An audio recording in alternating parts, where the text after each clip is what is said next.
భారీ వరదలతో భద్రాచలం పరిసర ప్రాంత రైతులు తీవ్రంగా నష్టపోయారు. వేలాది ఎకరాల్లో పంటలు నీట మునిగి ఎందుకు పనికి రాకుండా పోవడంతో కన్నీరు మున్నీరవుతున్నారు. వరి, పత్తి చేన్లతో పాటు చేతికొచ్చిన కూరగాయ తోటలన్నీ సర్వనాశనమయ్యాయని ఆవేదన వ్యక్తం చేస్తున్నారు. ప్రభుత్వమే తమని ఆదుకోవాలని వేడుకుంటున్నారు. మరింత సమాచారాన్ని మా ప్రతినిధి సాంబశివరావు అందిస్తారు.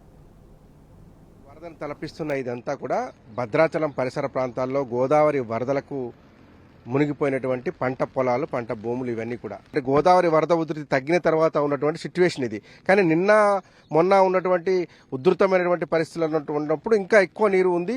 ఆ మెయిన్ రోడ్డు వరకు కూడా నీరు ప్రవహించినటువంటి పరిస్థితి వస్తుంది. మనం విజువల్స్లో చూస్తున్నది వంగ తోట.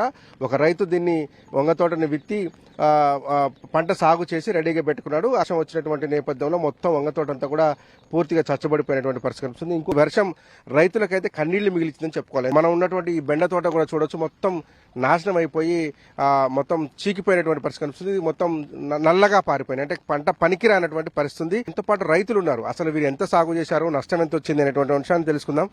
ఎట్లా ఉందండి ఈ వరద ఉధృతి దాటికి జరిగినటువంటి నష్టం ఎట్లా ఉంది మీకు? వరద ఉధృతి దాటికండి పంటలు పూర్తిగా పాడైపోయిందండి. అనుకోకుండా వచ్చింది గోదావరి. మేము కూరగాయల తోట వేసాను, 2 ఎకరాలు కూరగాయల తోట వేసాను. 2 ఎకరాలు కూడా మాకు ఏమీ కాకుండా పోయింది. గోదావరి రావటం, మొత్తం మునిగిపోవటం, ఎక్కడ దగ్గర కుళ్ళిపోవటం, ఈ నీళ్ళ వల్లే మాకు ఈ మొత్తం నష్టం అండి. గోదావరి వల్ల మాకు పూర్తిగా నష్టం. కూరగాయలు మొత్తం కూడా. ఈ ఏరియా పత్తి అయితే చాలా ఉందండి. పత్తి కూడా ఇంకా నీళ్ళల్లో ఉంది, చాలా బయటికి రాలేదు. ఈ ప్రతి ఒక్క పంట కూడా మాకు పూర్తిగా నష్టపరిచిందండి ఈ గోదావరి. ఇప్పుడు ఈ బెండ సాగుకి 2 ఎకరాలకి ఎంత ఖర్చు అయింది? నీకు మంచిగా సాగు ఉంటే ఎంత వచ్చి ఉండేది? మంచిగా సాగు ఉంటుంది. బెండ తోట మొత్తం మంచిగా సాగు అయితే 1,30,000, 20,000 అట్టు వచ్చాయి. ఇప్పుడు మనం మొన్న 50,000 పెట్టుబడి పెట్టాం. మొత్తం తయారై రెడీగా ఉంది. కాయలు కోసుకోవటం ఇక మొత్తం పూర్తిగా గోదాట్లో పోయినట్టు ఈ డబ్బులన్నీ. ఇక ఎవరైనా అధికారులు వచ్చారా? ఇప్పుడు వరదలే తగ్గలేదు, అధికారులు వచ్చి మాట్లాడడం కానీ, ప్రభుత్వం ఏమన్నా అంటే ఎస్టిమేషన్ వేయడం కానీ చేశారా? ఏ అధికారి రాలేదండి. ఏ పంట ఇంతవరకు చూడలేదు ఇక్కడికి వచ్చి మాకు. మరి ఎవరైనా అధికారులు వచ్చి మాకేమైనా సాయం చేస్తారని కోరుతాను మేము. ప్రభుత్వాలు ఎట్లా ఆదుకోవాలి? అసలు ఎవరైనా వచ్చారా, ఏమైనా చేశారా?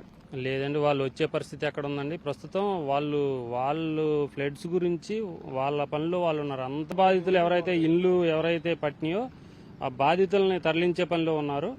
వాళ్ళని కూడా మేమేం తప్పు పట్టట్లేదు. ఆ తర్వాత అయినా పంటలని నష్టపోయిన దాన్ని ఎస్టిమేషన్ వేసి రైతాంగానికి అందరికీ నష్టపరిహారం ఏమన్నా ఇవ్వగలిగితే బాగుంటుందని నా కోరిక అండి. మొత్తము మురిగిపోయినటువంటి బెండ తోటను చూడొచ్చు. రైతు గుండె ఎంత అవిసిపోతుందో అర్థం చేసుకోవచ్చు. ఎందుకంటే పండించి ఇక మార్కెట్కి తరలించవచ్చు, ఇక కోసి తీసుకెళ్లొచ్చు అనుకునేటువంటి పరిస్థితులలో ఈ రకంగా నష్టపోవడం అనేది ఆ రైతుని తీవ్ర మనోవేదనకు గురి చేస్తుంది. ఎందుకంటే 1,00,000-1,50,000 రూపాయలు వస్తాయి అనేటువంటిది ఈ సంవత్సరం తన పంట సాగు చేసుకుంటా అనేటువంటి ఒక ఆనందంతో ఉన్నటువంటి పరిస్థితి నుంచి పూర్తిగా మురిగిపోయినటువంటి బెండకాయలు, మొత్తం పగిలిపోయి నల్లగా మారిపోయినటువంటి బెండకాయలను చూసి గుండె తరుక్కుపోతుంది. 50,000 రూపాయల పైచిలకు పెట్టుబడి పెట్టానని కూడా రైతు ఆందోళన చెందుతున్నాడు. ఇక పత్తి పరిస్థితి అయితే చాలా దారుణంగా ఉంది.